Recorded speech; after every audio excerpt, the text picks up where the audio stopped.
할렐루야. 우리 오늘도 함께 찬송하면서 화목한 기도에 시작하겠습니다. 430장. 제가 이 찬송을 개인적으로 너무 좋아하는 것 같습니다. 이 찬송 자주 고르는 것 같은데요. 찬송가 430장 주와 같이 길 가는 것 함께 찬송하면서 화목한 기도에 시작하겠습니다.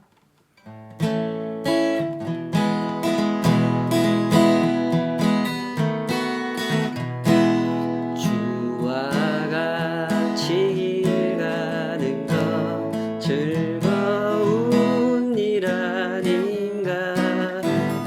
우리 주님 걸어가신 발자취를 밟겠네. 한 걸음 한 걸음 주 예수와 함께 날마다 날마다 우리 걸어가리.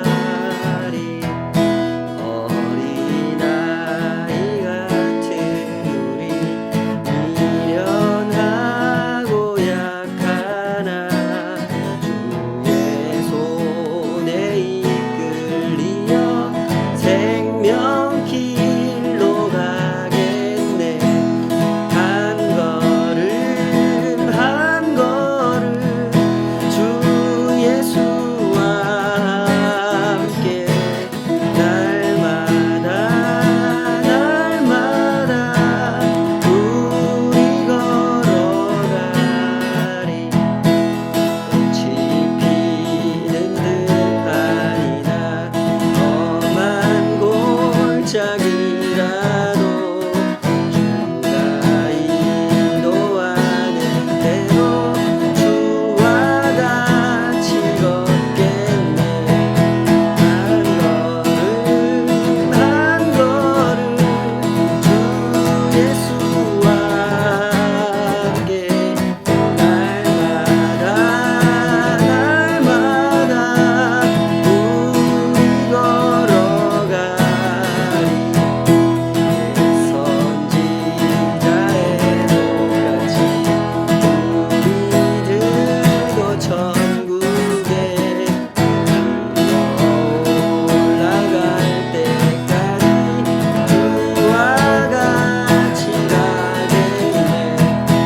한 걸음 한 걸음 주 예수와 함께 날마다 날마다 우리 걸어가리.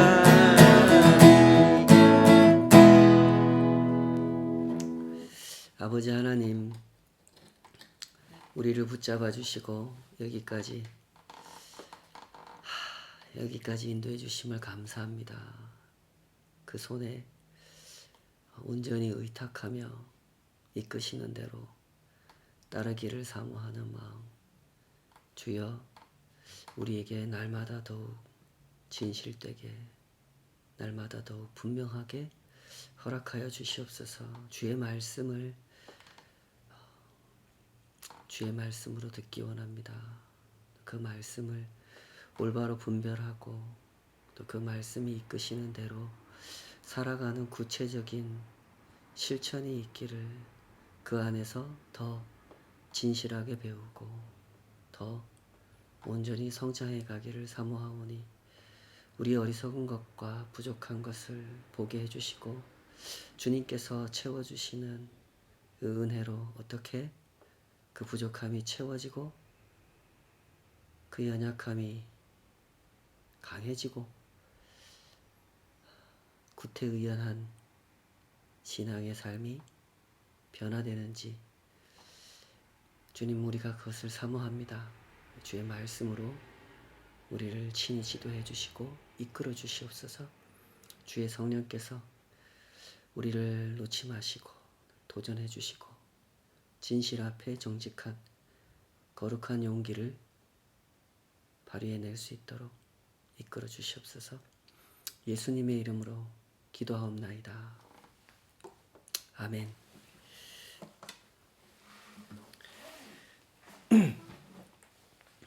오늘 주신 하나님 말씀은 누가복음 5장 27절에서 39절까지 말씀입니다.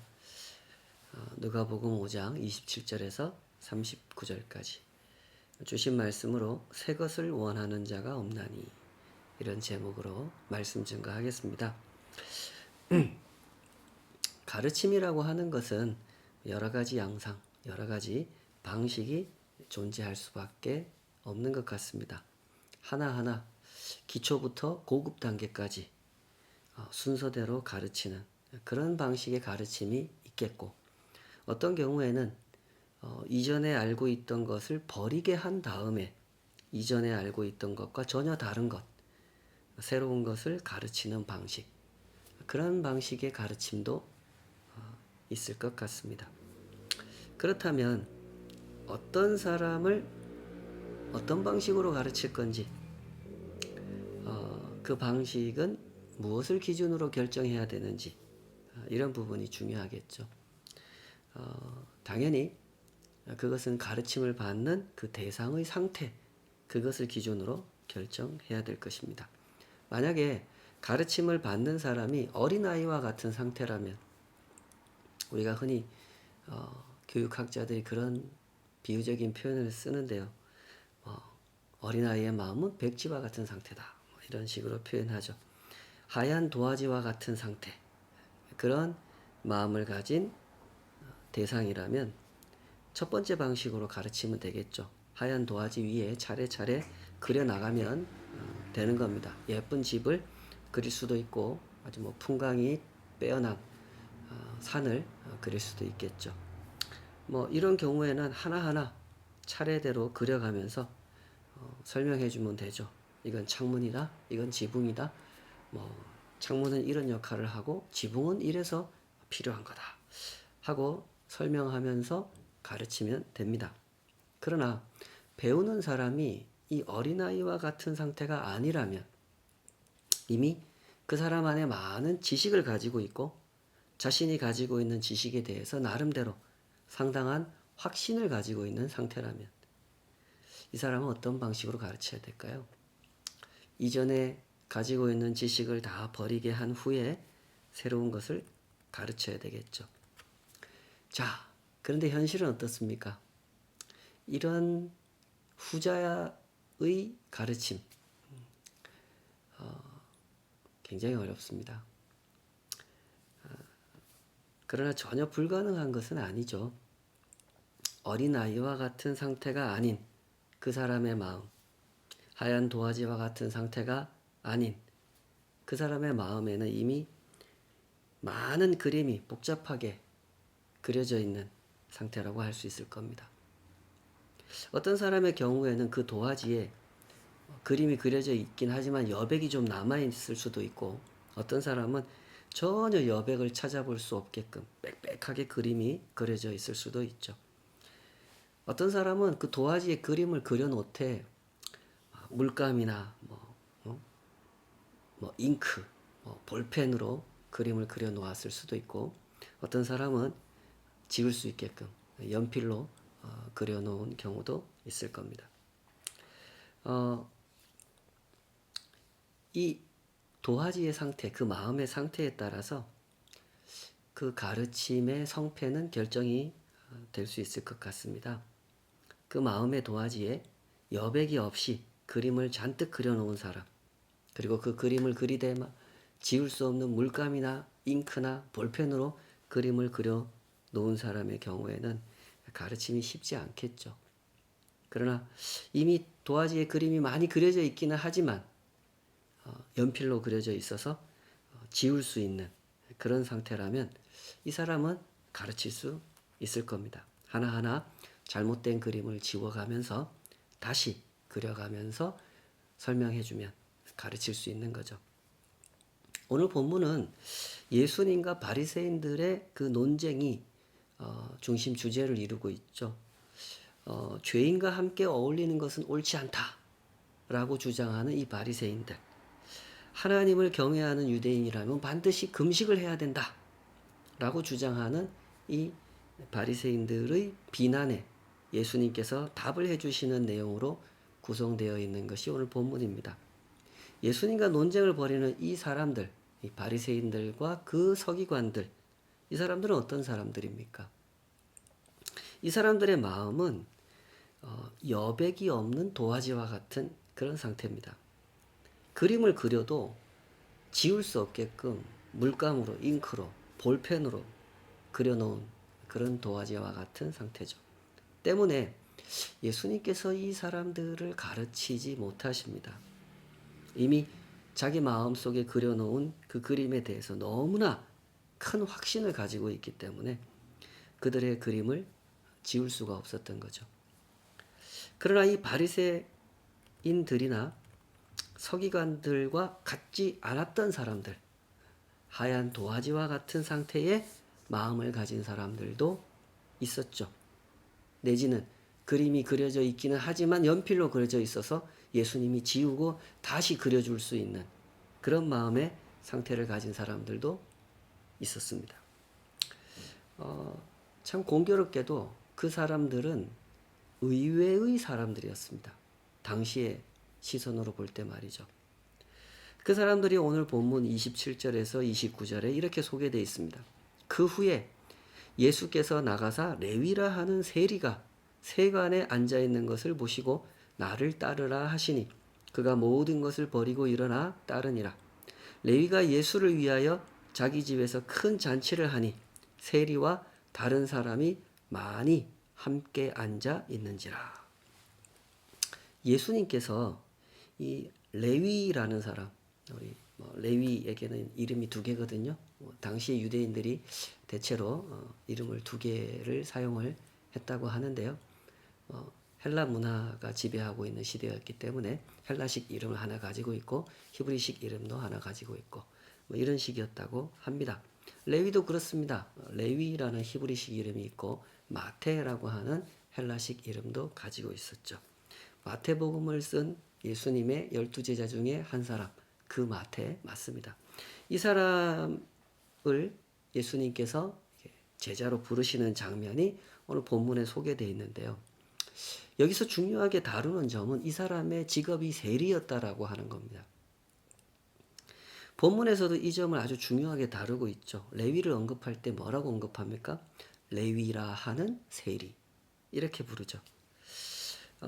몇 차례 들어보셨겠습니다만은 이 세리라고 하는 직업을 가진 사람들은 그 당시 유대인들에게 아주 미움을 받는 사람들이었습니다. 강도보다도 더 나쁜 놈, 이렇게 취급을 받던 사람들이었죠. 도저히 상종하고 싶지가 않는 민족의 배반자, 그런 사람들이 세리였습니다. 우리나라도 비슷한 경험이 있지 않습니까?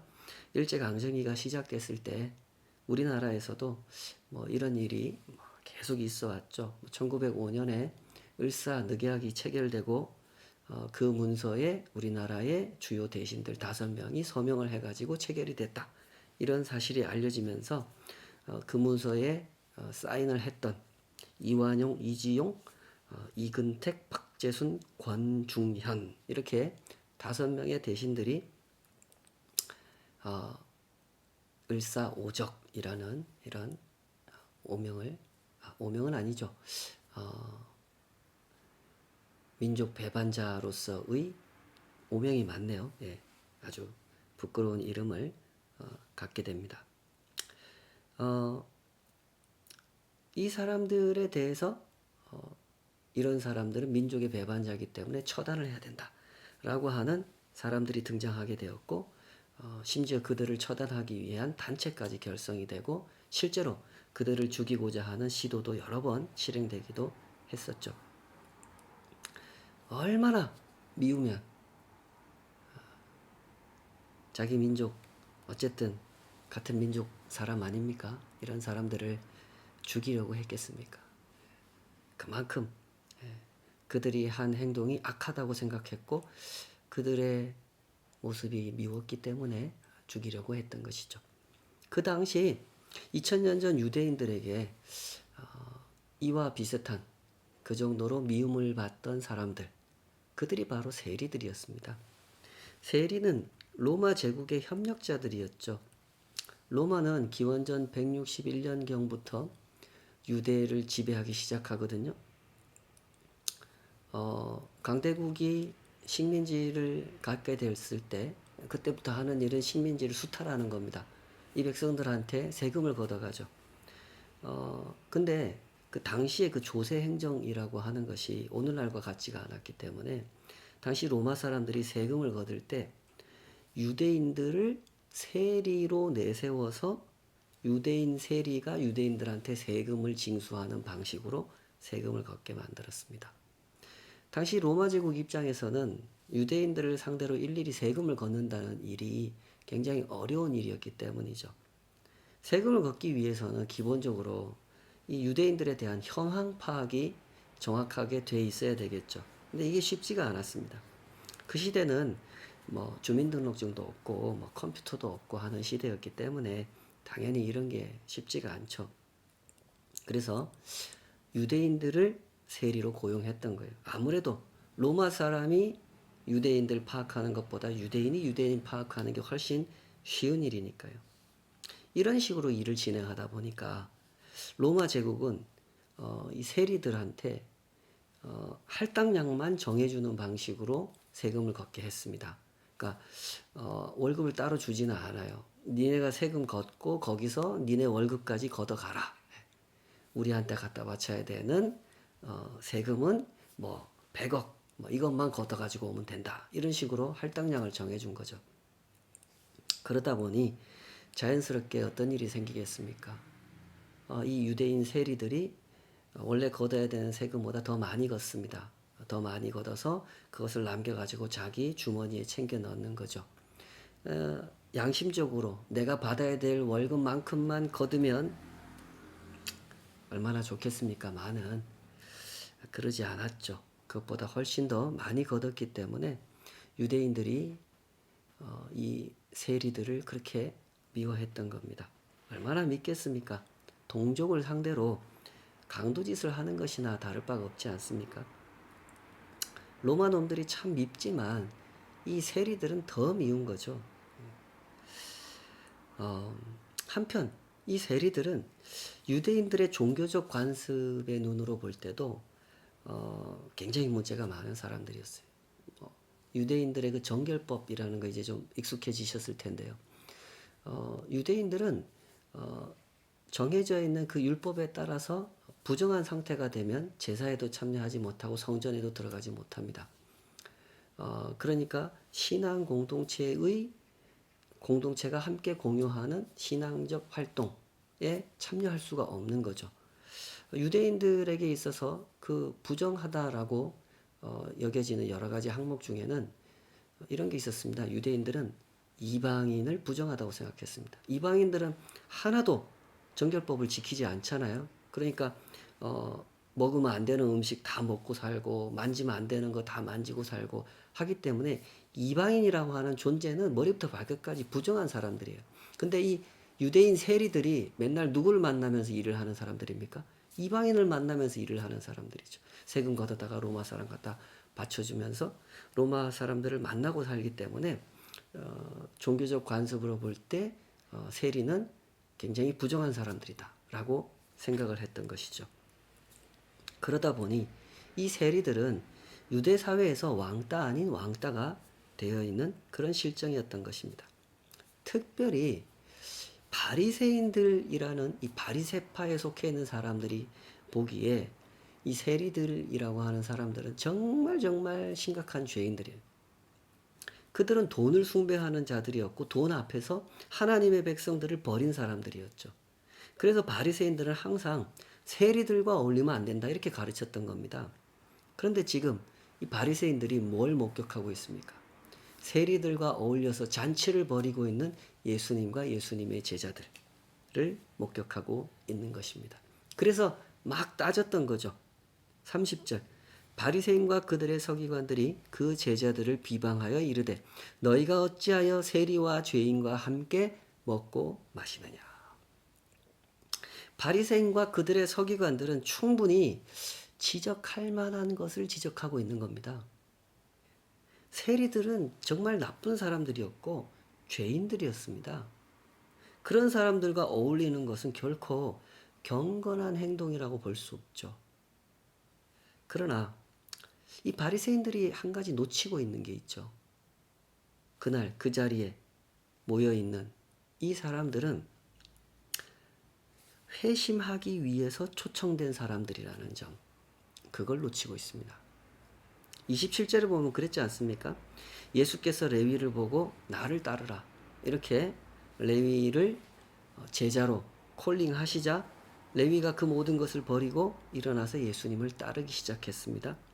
예수님과 레위 사이에 무슨 일이 있었는지 오늘 본문에서는 아주 간단하게 요약을 하고 있기 때문에 상세한 내용을 알기는 어렵습니다만은 충분히 추측이 가능한 대목이죠. 틀림없이 예수님은 레위한테 모든 것을 버리고 따를 수밖에 없는 어떤 말씀을 하셨을 거고 뭔가를 보여주셨을 겁니다. 내가 하나님의 아들이다. 내가 이 땅을 구원하기 위해, 이 땅에 진정한 하나님의 나라가 임하게 하기 위해서 내가 온 거다. 너는 나와 함께 이 일에 동참해라 하고 부르셨던 거죠. 레위는 그 앞에서 반응을 한 겁니다. 이전에는 돈을 숭배하고 돈을 추정하면서 살아왔지만 예수님을 만나고 나서부터는 이제 하나님을 왜 경배하면서 살아야 되는지, 왜 예수님을 따라야 되는지 그것을 분명히 알게 된 거죠.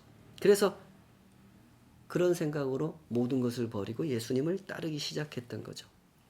그리고 이어서 예수님을 위해서 잔치를 벌입니다. 예수님을 위한 잔치이기도 하면서 예수님을 만나야 될 필요성이 있는 사람들, 그들을 위한 잔치이기도 했죠. 그래서 그 잔치를 벌려놓고 자기 전 직장 동료들, 세리들을 초청하고 그동안 함께 어울려 지내던 사람들을 초청을 한 거죠. 바리새인들과 서기관들은 바로 이 점을 간과하고 있었던 겁니다. 예수님의 행동은 분명 그동안 형성되어 온 유대인들의 상식과 관습을 뛰어넘는 행동이었죠. 그러나 왜 그렇게 하셨는지, 무엇을 위해서 그렇게 하셨는지 충분히 이해할 수 있는 행동이셨습니다. 이해하려는 자세, 이해하려는 마음만 가지고 있었다면 충분히 이해할 수 있는 부분이었죠. 그러나 이 사람들에겐 그런 마음이 없었습니다. 그저 비방하는 일에 집착할 뿐이었죠. 바리새인들 아시다시피 바리새인들은 예수님이 뭘 잘못해서 예수님을 비난했던 사람들은 아니었습니다. 예수님이 잘못하지 않으셨다는 것, 예수님이 사실은 더 온전히 율법을 실천하셨다는 것 바리새인들도 알고 있었죠. 그러나 애써 예수님을 인정하고 싶지 않았기 때문에 이들은 이렇게 예수님을 비방하는 일에만 집착했던 것이죠. 때문에 예수님께서는 이렇게 말씀하셨죠. 바리새인들이 따질 때 예수님이 대답하십니다. 31절 32절 예수께서 대답하여 이르시되 건강한 자에게는 의사가 쓸데없고 병든 자에게라야 쓸데있나니 내가 의인을 부르러 온 것이 아니요 죄인을 불러 회개시키러 왔노라. 예수님은 이 바리새인들에게 아주 중요한 걸 가르쳐 주려고 하셨습니다. 죄인을 바라보는 관점을 가르쳐 주려고 하셨죠. 죄인에게 필요한 것은 정죄가 아니라 용서라는 것을 가르쳐 주려고 하셨다는 겁니다. 이런 점에서 볼 때 오늘날 우리도 점검해 보아야 될 것이 참 많지 않습니까? 세상에는 정말 많은 사람들이 살아가고 있습니다. 그러나 그 죄인들을 바라보는 관점이 상당히 왜곡되어 있을 때가 많죠. 이 본문의 사람들, 이 바리새인들, 서기관들의 그 눈, 그와 같은 눈을 가지고 그 죄인들을 볼 때가 많다는 것입니다. 나는 의인이고 너는 죄인이다. 라는 식의 태도로 그 죄인들을 바라보는 거죠. 예수님께서는 바로 이 점을 고쳐주려고 하셨던 겁니다. 그래서 말씀하셨죠.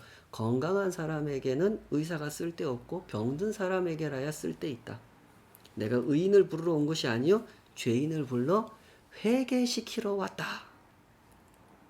이 말씀을 좀 풀어서 정리해 보면 이런 뜻입니다. 바리새인들아, 너희들이 하나님 앞에 경건하게 살려고 노력하는 거 내가 그거 안다. 그거 좋은 거다.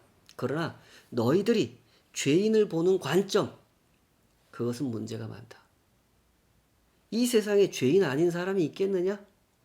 하나님 앞에서 어찌 큰 죄인과 작은 죄인이 있겠느냐? 하나님 앞에서 어찌 죄인인 사람과 죄인 아닌 사람이 있겠느냐? 하나님은 이 세상 모든 사람이 죄 가운데 살아가고 있다는 것을 잘 아신단다. 그래서 나를 보내신 거란다. 그 죄인들을 고쳐서 의인의 길을 가게 하려고 그래서 나를 보내신 것이란다. 그래서 내가 이들과 함께 어울리고 있는 것이란다. 예수님이 이렇게 말씀하신 것이죠. 그러나 바리새인들은 예수님의 이 가르침을 받아들이려고 하지 않았습니다. 그들은 또 다른 주제로 공격하죠. 33절. 그들이 예수께 말하되 요한의 제자는 자주 금식하며 기도하고 바리새인의 제자들도 또한 그리하되 당신의 제자들은 먹고 마시나이다. 금식이라고 하는 것은 유대인들의 전통에서 이 슬픔과 탄식을 표현하는 행동이거든요. 신앙적인 행동입니다. 벌써 600년이 넘도록 외세의 지배 아래 살아온 유대인들이었기 때문에 유대인이라면 누구나 하나님의 나라가 속히 임하기를 간절히 소망했죠. 물론 그들이 생각하는 하나님의 나라는 유대인이 독립된 국가를 세우는 것, 그것이 하나님의 나라였죠. 때문에 유대인들은 자신들의 소망, 자신들의 슬픔을 표현하기 위해서 이 금식을 실천했던 겁니다. 이 땅에 아직 하나님의 나라가 임하지 않았다는 것을, 내가 슬퍼하고 있다는 것을 표현하는 거죠. 그런 의미에서 금식을 했던 겁니다. 그래서 이 바리새인들이 예수님한테 따진 거예요. 아니 요한의 제자들도 바리새파도 SM파도 유대인들, 경건한 유대인이라면 대부분 금식을 다 실천하는데 왜 당신의 제자들은 금식하지 않습니까? 당신은 왜 그딴 걸 가르치는 겁니까? 라고 따졌던 거죠. 이때도 예수님께서 가르쳐 주려고 하십니다. 34절 35절 예수께서 그들에게 이르시되 혼인집 손님들이 신랑과 함께 있을 때에 너희가 그 손님으로 금식하게 할 수 있느냐? 그러나 그 날에 이르러 그들이 신랑을 빼앗기리니 그날에는 금식할 것이니라. 이 말씀을 다시 정리하면 이런 뜻이죠. 너희가 하나님 나라가 임하기를 기다리면서 금식을 한다고? 그거 참 좋은 일이다. 그러나 이미 하나님의 나라가 임했다는 사실을 왜 모르느냐? 하나님 나라는 너희들이 원하는 방식대로 임하는 것이 아니라 하나님께서 원하시는 방식대로 임하는 것이란다. 지금 나를 따르는 사람들은 너희가 모르고 있는 그것을 알고 있는 것이야. 하나님께서 보내신 신랑이 자기들과 함께 하고 계신다는 사실을 알고 있는 거지. 그래서 금식하지 않는 것이란다. 그러나 때가 되면 이들도 금식을 하게 될 것이다. 신랑을 빼앗기게 될 날이 올 거니까. 그때는 금식을 하게 될 거야. 상황이 이렇습니다. 바리새인들과 예수님의 대화는 이런 식으로 전개될 수밖에 없습니다. 분명히 같은 현상을 보고 있는데 그 현상을 보는 관점이 다르고 해석이 다른 것입니다. 그러다 보니 행동도 실천도 다를 수밖에 없는 것이죠. 죄인을 보는 관점도 하나님 나라를 보는 관점도 달랐던 것입니다. 그러다 보니 부딪혔던 것이고 소통할 수가 없었던 것이고 예수님께서는 열심히 가르쳐 주려고 하셨지만 이 바리새인들은 예수님께 배울 수가 없었죠. 배우고 싶어 하지 않았으니까요.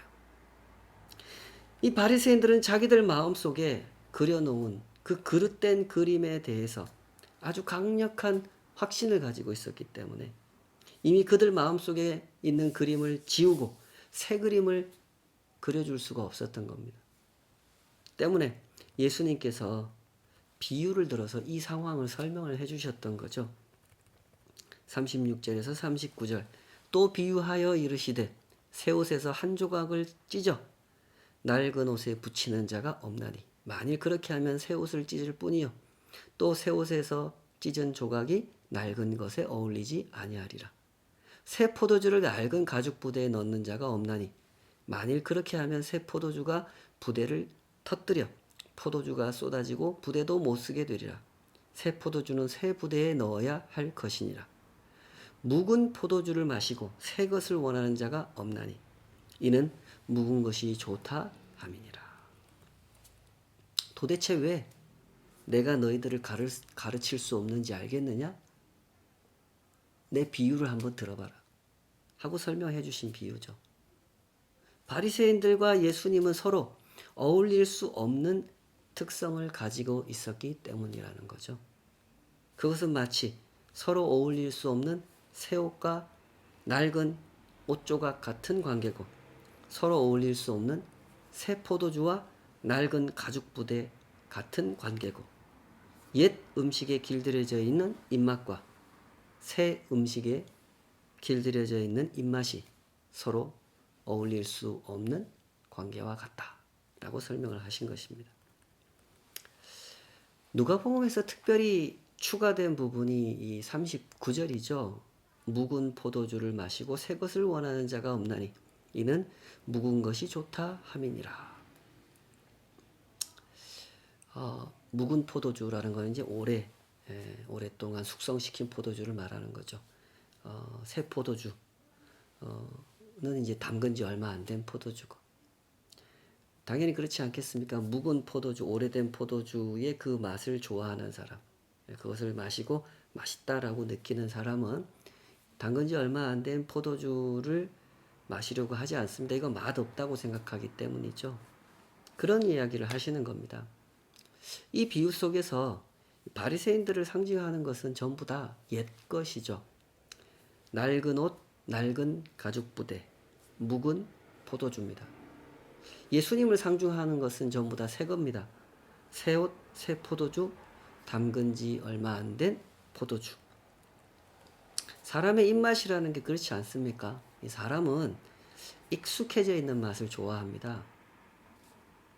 오랫동안 숙성시켜 놓은 포도주를 맛있다고 느끼는 사람은 담근 지 얼마 안 된 포도주를 갖다 주면 맛없다고 느껴요. 그죠? 그래서 소통이 안 되고 그래서 가르칠 수가 없는 거다. 예수님이 이렇게 설명하고 계시는 겁니다. 톰 라이트라고 하는 학자가 있는데요. 이 학자는 이 대목을 설명하면서 이런 식으로 설명을 했습니다. 조금만 읽어보겠습니다. 옛 운동에 자기 인생을 바친 사람들이 흔쾌히 충성의 대상을 바꿀 것이라고 기대하지 말라. 그들은 자기가 아는 사실에 안주할 가능성이 높다. 옛 포도주에 길들여진 그들은 지레 겁을 집어먹고 새 포도주를 좋아하지 않는다. 이것은 개혁자라면 누구나 직면하는 영원한 과제다. 여기서 말하는 옛 운동에 자기 인생을 바친 사람들이 누군지 아시겠죠? 바리새인들 이야기하는 겁니다. 바리새인들은 옛 운동에 헌신한 사람들이고 예수님은 지금 새 운동을 일으키고 있는 개혁자다라고 설명하고 있는 거죠. 그 사람은 죄인이고 나는 의인이라고 생각했던 사람이 나도 죄인이라고 인정하게 되는 것.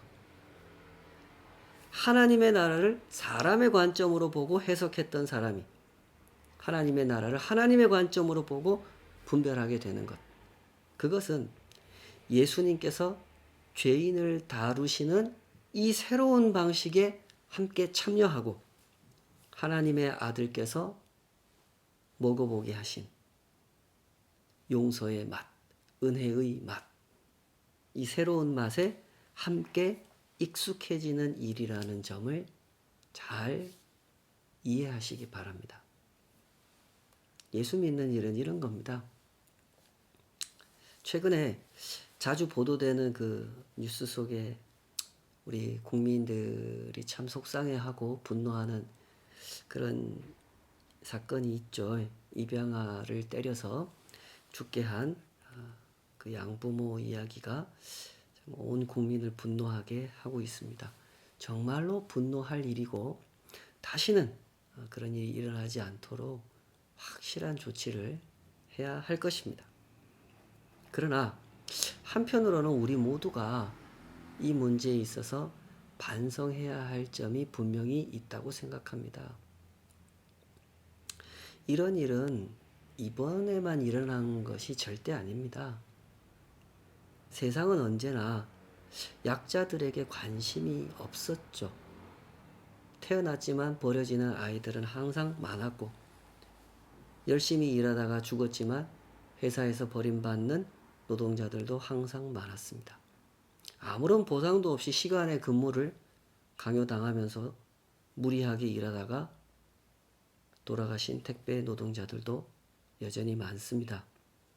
가습기, 살균제 피해자가 몇백 명인지 몇만 명인지도 다 알 수가 없는 상황인데 여전히 보상도 이루어지지 않고 조사도 제대로 이루어지지 않고 있는 현실. 그런 제품을 팔아서 돈을 많이 번 기업도 제대로 검사도 안 하고 시판을 허락해 준 정부도 아무도 책임을 지지 않는 가운데 시간은 흘러가고 중대재해기업처벌법 하나 제대로 통과를 시키지 못해서 몇십 년을 끌어오고 있는 이 현실 속에서 우리 사회는 그동안 무엇을 했습니까? 공정한 나라, 나라다운 나라를 만들겠다고 했던 그 결의는 도대체 어디로 간 것입니까? 이런 일을 전부 다 정부만 탓할 수도 없겠죠. 그런 정치인들의 생태, 그런 정부의 행태를 만들어주고 방관한 것은 우리 국민들이 아니겠습니까? 누가 누구한테 손가락질을 하겠습니까? 우리는 모두 다 새로운 눈을 떠야만 합니다. 낡은 방식을 고수하고 이전에 즐기던 입맛을 고집한다면 새로운 맛을 절대 볼 수 없을 겁니다. 새로운 맛을 보려면 자기 안에 그려놓은 그림을 다 지워야 하는 겁니다. 그리고 예수님께서 그려주시는 새 그림을 그려가야 하죠. 내가 그리는 건 아니고요, 물론. 예수님께서 그려주시도록 내 마음의 도화지를 예수님께 의탁해야 되는 거죠. 그렇게 모든 것을 새로 배우고 새로 경험해 갈 때 우리는 비로소 하나님의 나라를 맛보게 되고 구원을 맛보게 되는 것입니다. 그리스도인은 배우는 사람이라는 사실을 명심하고 열심히 배우고 신실하게 익혀나가는 그런 우리의 신앙생활이 됐으면 좋겠습니다. 우리들의 마음에도 이미 나름의 그림이 그려져 있고 관점이 형성되어 있고 결론이 내려져 있지만 이제 예수님을 만났으니 이전에 잘못 그려진 그림이 있지는 않은지 하나하나 살펴보고 지울 것은 지우고 새로 그려나가는 사람. 그 사람이 그리스도인이고 그 사람이 그리스도를 따르는 사람이죠. 레위가 오늘 경험한 것이 바로 그거 아니겠습니까? 레위는 세상을 보되 돈의 관점으로 보면서 살아온 사람이었습니다. 하나님 대신에 돈을 숭배했고 하나님의 백성들과 함께 고난당하기보다는 돈과 함께 재밌게 살아가던 사람이었습니다. 그러나 그러던 그가 예수님을 만난 이후 변화가 됐죠. 새로운 맛을 받고 새로운 눈을 뜨게 된 겁니다. 때문에 모든 것을 버리고 예수님을 따랐던 것이죠. 우리가 다 같이 이런 은혜를 누렸으면 좋겠습니다. 함께 찬송했던 것처럼 주와 같이 길 가는 것 즐거운 것 아닌가 하는 그 찬송의 고백이 무엇인지를 생생하게 경험하고 누리는 한 걸음 한 걸음의 신앙생활이 되도록 오늘도 주님 말씀 붙들고 주님 앞에 기도하며 주님께서 우리 마음에 주님의 그림을 그려주시도록 주님 앞에 나아가십시다. 기도하겠습니다. 아버지 하나님, 우리의 마음 속에 주님과 상관없이 나 혼자 그려놓은 참 엉터리 그림들이 얼마나 많을지 참 감히 상상도 다 되지가 않습니다. 아무 공로도 없이 별 노력도 없이 주님을 만나게 된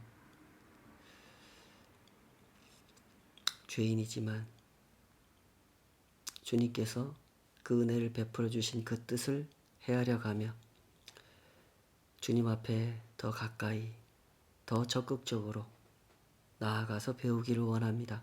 우리 마음속에 잘못 그려진 거 지워주시옵소서. 건강한 그림, 거룩한 그림, 하나님께서 보시기에 합당하고 선한 그림이 그려지기를 소원합니다. 그 그림을 보고 하나하나 배워가기를 정의가 무엇인지, 사랑이 무엇인지, 경건이 무엇이고 하나님의 의의가 무엇인지 경험해 가길 원합니다. 주여 우리를 가르쳐 주시옵소서. 그 손에 모든 것을 의탁하기 원하오니 겸손히 배워가게 하여 주시옵소서. 예수님의 이름으로 기도하옵나이다.